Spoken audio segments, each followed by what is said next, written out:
This is Optimal Relationships Daily, episode 1612, How to Break the Silence in Your Marriage, by Heather Gray of Gottman.com.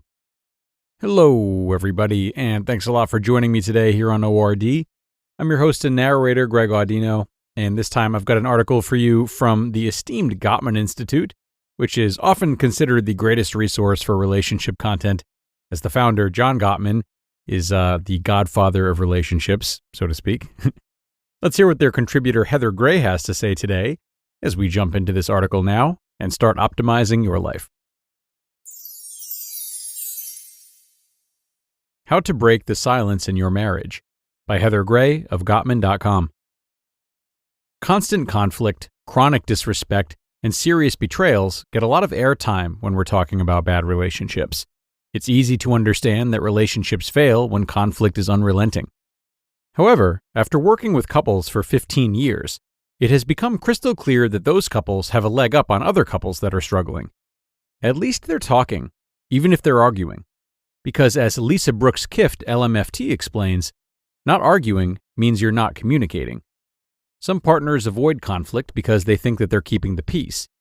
They tell themselves that whatever is bothering them isn't worth bringing up. It's no big deal. Dr. Gottman's research has revealed that for some conflict avoiders, this interaction is good enough for them. It works.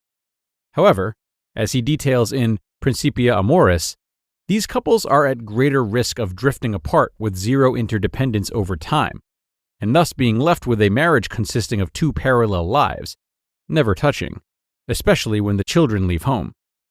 The unspoken issues and irritants add up until the tension will hit a breaking point. Eventually, partners explode, or worse, they shut down. They try to speak up, but by that point, it's often too late. They don't have any gas left in the tank to fight for the relationship. They're just done. Maybe at some point, one or both partners did fight. They did try for an improved understanding. They worked for it. However, improvements failed to stick, nothing worked, and needs failed to get met until one or both decided it was better to retreat from the relationship emotionally and stop fighting for it. Sometimes silence is a deliberate choice. No one is yelling or using disrespectful language. However, those on the receiving end of such silence hear the message. You have ceased to matter. You are not worth my time or my attention. So, how do you break the silence in your marriage? Start by acknowledging it. Phrases to break the silence. Hey, we haven't really been talking lately. I have been feeling X, and I just haven't known how to bring it up. Can we check in? I know I've gone radio silent and shut down. I'm not even sure I can explain it all, but I'd like to try, if you're willing to listen to me bumble about a bit while I sort it all out. I'm not sure what's going on here, but I feel like we haven't really spoken in X amount of time. Do you have time to talk tonight? I miss you. We don't really talk anymore, and I'm not sure why. I haven't asked because I'm afraid you'll say it's my fault. But I miss you. I miss us. Partners stop talking because they fear what might happen after the conversation starts. What happens if we start talking and can't work it out? What happens if I ask my partner what's bothering them and I can't handle the answer? What happens if I tell my partner what's bothering me and they don't care? Those fears play into why people stay silent. Tell your partner what's on your heart. State your fears. If you're worried about what your spouse might say, think, or do, be transparent about that. Tell your partner what you want them to think or know.